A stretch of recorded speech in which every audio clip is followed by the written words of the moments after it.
someone could care so much for human beings, not in their country, in some other country. And I find that that's really what differentiates human beings, the compassion. I was a social worker before I became a politician. So my motivation for coming into politics was social work. I felt that there was, if I just stuck to social work, there was so much to do that no amount of social work could make a difference. It's only if you came into government and built a welfare state, that's the only way you can really help the people in your country, the underprivileged people in your country. And hence I came into politics. I was inspired by our Prophet, peace be upon him, who set up the first welfare state in the history of mankind. It was the state he set up in Medina was based on principles of compassion and justice. And the state decided to take the responsibility of the weaker section of the society.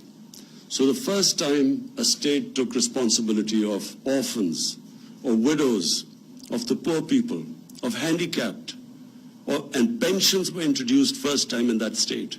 So for the old people. And so as a Muslim, we are told in the holy book by the Almighty, the divine book, that we have to follow the example of our Prophet, peace be upon him. And hence, my motivation for coming into politics, to build a welfare state in Pakistan.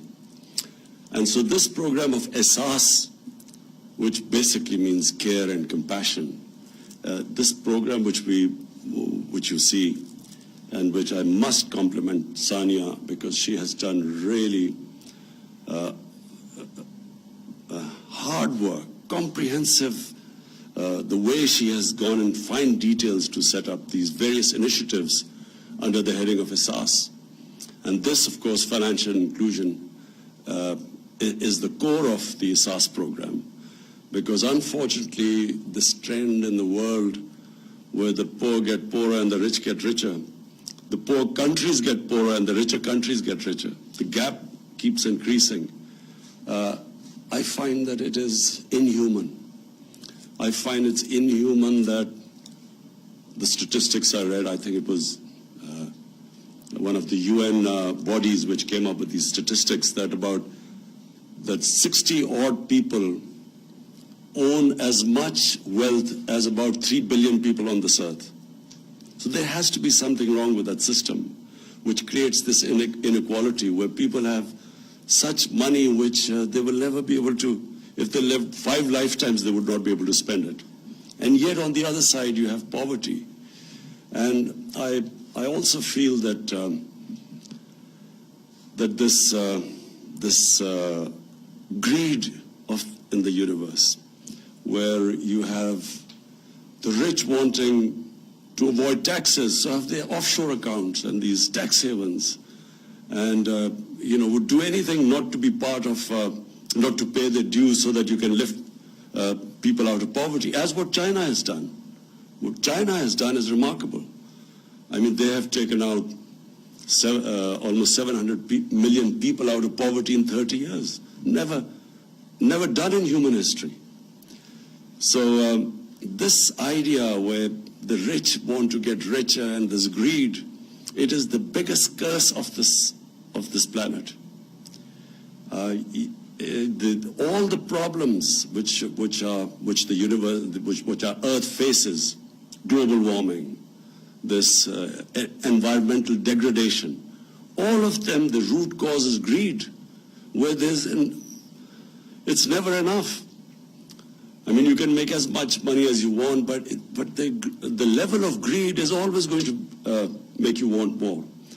And so you have this strange phenomena on this earth where you have people now getting into these boats, risking their lives to get to the land of milk and honey, where people want to get away from poverty. So I feel that, yes, in our country we will be trying our best, not because of votes, because it's my belief that you It's not a civilized society where you have such poverty, where sections of your society are deprived of their daily needs, and the rich just want more and more money and don't pay their taxes. So this is a rail. What we have, my government has decided that we will be the first government that is going to, all our policies will be to lift people out of poverty. So whatever we do, our economic policies, our agriculture policy, whatever policies we make, the bottom line will be how does it help the poor people, as opposed to the elitist policies we've had in the past, where policies are only made for a small elite society. So our education system is only for a tiny elite class. You have three-tier education systems. So one is for the small elite class, which has this privileged education. Then you have the government school education, which is for the poorer section. And then right at the bottom, you have these dini madrasas, which are religious schools, which cater for the poorest of the poor. So we have a three-tier system. So the poor, the bottom two, do not get good jobs. So the society only caters for the elite. The hospitals are for the elite. Taxes, poor people, common people pay taxes because most of our taxes come from indirect taxes. The rich hardly pay taxes. So the whole mindset has to change, where the whole society as a whole decides that we cannot allow this unfair, unjust system to continue. And this SAS program is a beginning. We hope that as it starts kicking in, Sania has made great efforts to make sure that there's credibility, that there's integrity in the system, that we do not allow the system to be misused, as most of our programs are misused. So we've taken great care. People are, because of our economic situation, for our restructuring the economy, getting out of an economic crisis, people are suffering. But we decided that we're not going to throw away money unless and until we have a credible system of distribution. The most vulnerable section are women from the poor background. And we cannot, as a society, cannot move forward if it does not educate and look after its women. So our top priority is to lift our women out of poverty. And we have a big range of measures which we hope that we will be able to take them out of poverty. So finally, Your Majesty, thank you for coming. We welcome you here.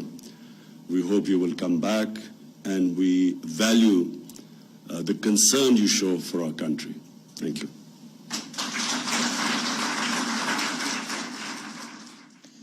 एहसास माशी इश्तराक के इक़दाम से मुताल्लिक़ तकरीब के इनेकाद से वज़ीर-ए-आज़म इमरान खान खिताब कर रहे थे। उनका ये कहना था